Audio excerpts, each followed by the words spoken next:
Hey guys, in this video today I'm going to show you how to use the switch type and a parameter in a function.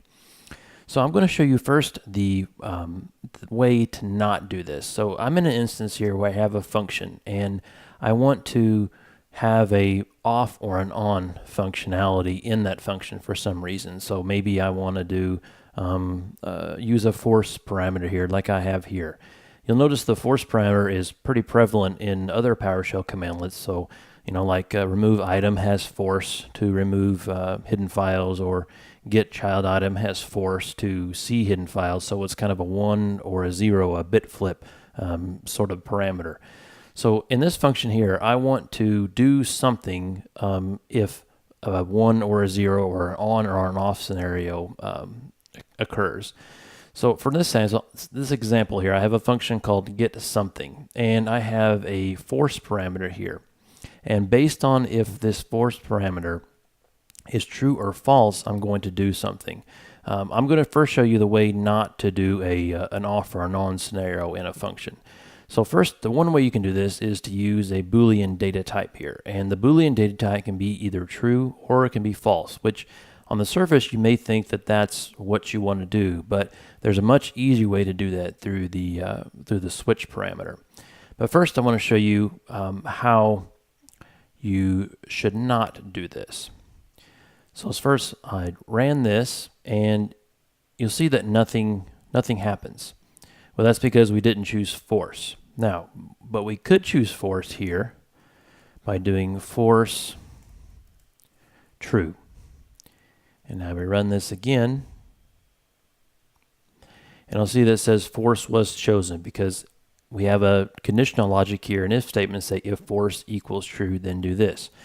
Now you may think that that's an easy way to test a condition based on true or false, but let me show you a better way to do this in PowerShell.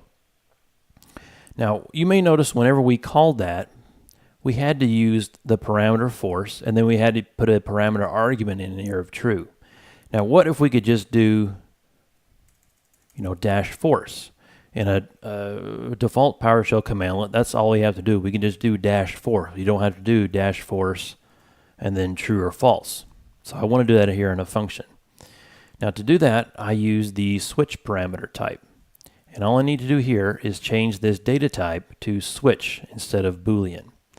Now we also change this down here because since switch is a different data type here than Boolean, this is not a good way to test for that condition. To test for that condition, we can use isPresent. Now isPresent is an object property on this force switch data type here, and that allows us to just simply do dash force. So now I will run this again, and you see that we still have force was chosen.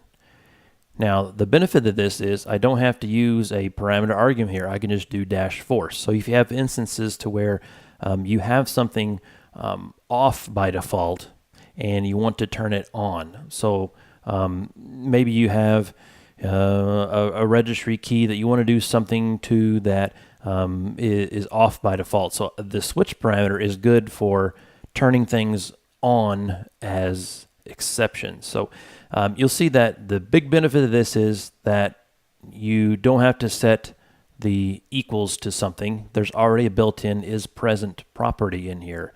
And also you don't have to use a parameter argument in here. So I don't have to do dash force true or dash force false.